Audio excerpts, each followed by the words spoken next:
hương, tóc điểm sương biết mình đã già.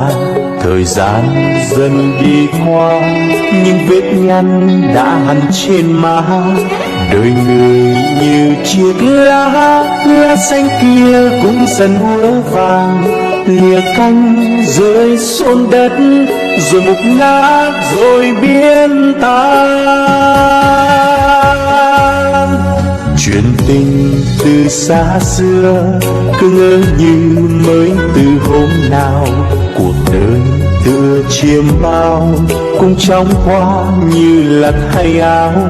Còn lại bao nhiêu nữa những tháng năm vui buồn kiếp người. Giận hơn hay ghen ghét hay bỏ buông cho đời mãi tươi.